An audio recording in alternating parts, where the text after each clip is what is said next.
मुंबईतील गिरगाव चौपाटीवर राजस्थानी महिला मंडळ शाळेच्या विद्यार्थ्यांकडून स्वच्छता मोहीम सीएमसीए क्लब अंतर्गत समुद्रकिनारा स्वच्छता मोहीम राबवली। बाप्पाच्या विसर्जनानंतर किनारे स्वच्छ ठेवण्याचे प्रयत्न। मुंबईच्या प्रभादेवीमधील 125 वर्षांहून अधिक जुना असलेला पूल पाडणं पुन्हा लांबणीवर। वरळी शिवडी उन्नत रस्ता प्रकल्पाअंतर्गत त्या जागी नवीन 20 स्तरीय पूल बांधण्यात येणार। 10 सप्टेंबरपासून बंद होणार होता पूल, मात्र आता पुलाचं काम लांबणीवर जाण्याची शक्यता। मुंबईतील जोगेश्वरी वेस्टर्न एक्सप्रेस हायवे ते माहीमपर्यंत दुचाकीस्वारांची हुल्लडबाजी। 60 ते 70 दुचाकीस्वारांनी विना हेल्मेट भरधाव दुचाकी चालवली, त्यामुळे इतर वाहन चालकांमध्ये भीतीचं वातावरण निर्माण।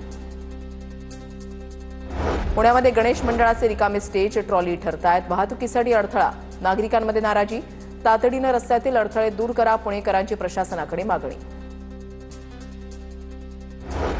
पीएमपीएमएल चालकांवर आता वाहन चालवताना मोबाईल किंवा हेडफोन वापरल्यास निलंबनाची कारवाई होणार। पीएमपीएमएल संचालक मंडळाच्या बैठकीमध्ये निर्णय। मेट्रोला पुणेकरांचा विक्रमी प्रतिसाद। गणेश विसर्जनाच्या दिवशी 6 लाख पुणेकरांनी घेतला मेट्रोचा लाभ, त्यामुळे पुणे मेट्रोचे एका दिवसामध्ये 60,95,675 रुपयांचे विक्रमी उत्पन्न।